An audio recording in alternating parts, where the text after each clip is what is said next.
190 million pound case का फैसला 13 जनवरी को सुनाया जाएगा। एहतसाब अदालत ने आज फैसले की तारीख मुकर्रर कर रखी थी, ताहम जज नासिर जावेद राना की रुखसत के बाइस फैसला नहीं सुनाया जा सकता।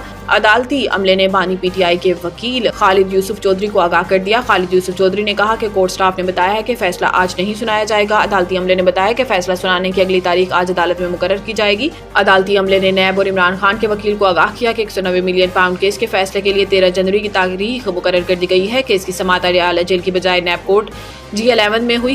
फैसला सुनाने के लिए अदालत में मुल्जिमान की हाजिरी जरूरी होती है, ताहम बानी पीटीआई के जेल में होने की वजह से G11 समाअत में मुल्जिमान की हाजिरी मुमकिन नहीं हो सकी। अदालत की जानिब से फैसला सुनाने के लिए नई तारीख दिए जाने का इम्कान है। सऊदीया और UAE समेत 4 ममालिक से 24 घंटे में 63 पाकिस्तानी बेदखल, वजह सामने आ गई। एयरपोर्ट जराये के मुताबिक सऊदी अरब, UAE, मलाइशिया और इराक से 24 घंटों में 63 पाकिस्तानियों को बेदखल किया गया। इन अफराद को कराची पहुंचने पर कानूनी कार्रवाई के बाद घरों को रवाना कर दिया गया। एयरपोर्ट जराये का कहना है कि सऊदी अरब से ब्लैक लिस्ट होने पर 4 भिखारी या हरोब होने पर 15 और जायदुल मियाद क़याम पर 10 पाकिस्तानियों को बेदखल किया गया। इसके अलावा ममनुआ तारकीन वतन होने पर मलाइशिया से 16 पाकिस्तानियों को बेदखल किया गया, जबकि गैर कानूनी दाखिले और जायदुल मियाद पर इराक से 11 पाकिस्तानियों को एमरजेंसी पासपोर्ट पर पाकिस्तान भेजा गया। UAE से 4 पाकिस्तानियों को बेदखल करके पाकिस्तान भेजा गया। हिंदू यात्री मजहबी रसूमात की अदायगी के लिए वाघा बॉर्डर के रास्ते पाकिस्तान पहुंच गए।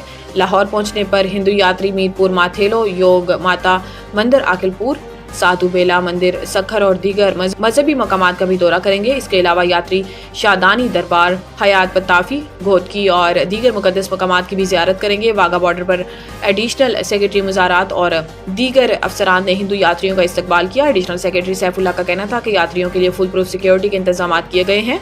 वाघा बॉर्डर पर मीडिया से गुफ्तगू करते हुए हिंदू यात्रियों का कहना था कि पाकिस्तान में इनके लिए किए जाने वाले इंतजाम काबिल सताइश हैं। हिंदू यात्री 15 जनवरी को अपना दौरा मुकम्मल करके वापस भारत रवाना होंगे। PP45 क्वेटा 15 पोलिंग स्टेशन में दोबारा इंतखाबात, PP के अली मदद जतक कामयाब करार।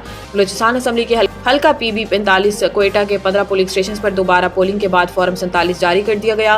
गैर हतमी और गैर सरकारी नताइज के मुताबिक पाकिस्तान पीपल्स पार्टी के अली मदद जतक 6688 वोट लेकर कामयाब करार पाए। पश्तूनख्वा नेशनल अवामी पार्टी के नसरुल्लाह ज़ेरे 4122 वोट लेकर दूसरे नंबर पर रहे। गैर हतमी और गैर सरकारी नताइज के तहत जमीयत उलमा इस्लाम के उम्मीदवार मीर उस्मान पर कानी ने 3771 वोट, जबकि पश्तूनख्वा मिली अवामी पार्टी के मजीद खान अचकजई ने 998 वोट हासिल किए। गैर हतमी और गैर सरकारी मुताबिक हल्के में कुल 17,752 दुरुस्त वोट डाले गए, जबकि 41 वोट मुस्तरद किए गए। हल्के में डाले गए वोटों की शरह 35.36% रही। दूसरी जानिब जमीयत उलमा इस्लाम के कारकुनों ने PP45 के नताइज के खिलाफ इंसकम रोड पर धरना दे दिया था।